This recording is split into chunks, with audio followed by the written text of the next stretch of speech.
Have you ever stayed in a relationship that felt like love, but also trapped you in a cycle of confusion, guilt, and emotional exhaustion? What if what you're experiencing isn't love at all, but a trauma bond? Do you find yourself questioning if your relationship is abusive? Take our Is My Relationship Abusive quiz and take the first step toward understanding your situation. In our previous video, we explored the story of Donnie and Martha from the Netflix series Baby Reindeer, a chilling example of what trauma bonding can look like in real life. It all started with a simple act of kindness, Donnie offering Martha a cup of tea.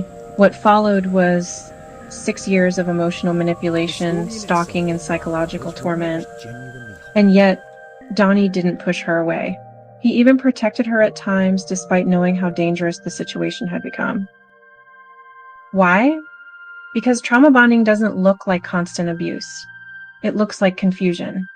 It's the emotional tug of war between fear and empathy, between cruelty and kindness. This is what trauma bonding often feels like. Not dramatic or obvious, but subtle, slowly eroding your ability to see the harm for what it is.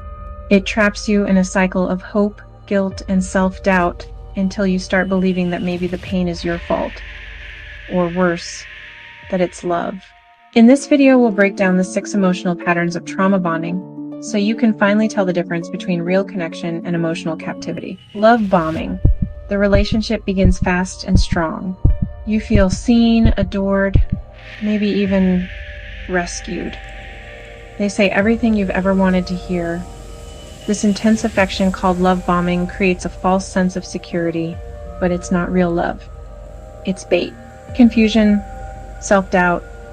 Suddenly, things shift. They get cold, critical, or distant. But instead of walking away, you blame yourself. You think, what did I do wrong? Or, how can I fix this? You're no longer grounded in your own emotions. Reward cycle, they alternate between cruelty and kindness. 1 minute you feel worthless, the next they say they can't live without you. These highs and lows actually change your brain chemistry. You begin to crave their approval in the addictive way someone craves a drug, desperate for that moment of relief. Isolation, it starts subtly. No one gets you like I do.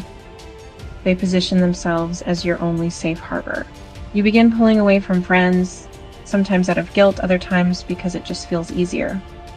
Over time, you might stop sharing the truth with others. As your circle shrinks, their influence grows. With no one to ground you in reality, their version becomes the only one you hear. Guilt and hope. You feel guilty for thinking about leaving.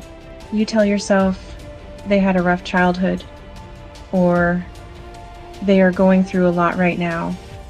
Your chest tightens with the weight of guilt. You ask yourself, how can you leave someone who's been through so much?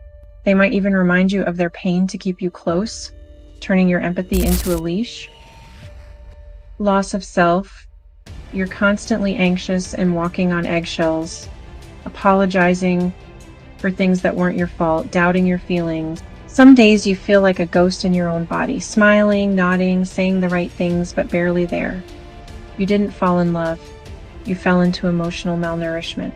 A cycle of deprivation, punctuated by just enough breadcrumbs to keep you hoping. If you saw pieces of yourself in these patterns, please know this. You're not broken. You adapted to survive. Trauma bonding is a survival response, rooted in hope and shaped by fear. But now that you're beginning to see the patterns, you're already taking the first brave step toward freedom. Awareness isn't everything, but it's the light you carry as you begin finding your way out. And if you've ever wondered why someone would intentionally create this kind of emotional trap, stay tuned. Because in our next video, we'll explore how abusers create trauma bonds to keep you stuck. Understanding their tactics can help you reclaim your power and protect your peace. Thank you for watching. Download our free resources, which will help you understand the patterns of abuse, spot the warning signs, and take your first steps toward reclaiming your strength and autonomy. Please raise awareness by sharing with others. You can also like or subscribe if it is safe to do so. And if you found this video helpful, be sure to check out related videos. See you in the next video.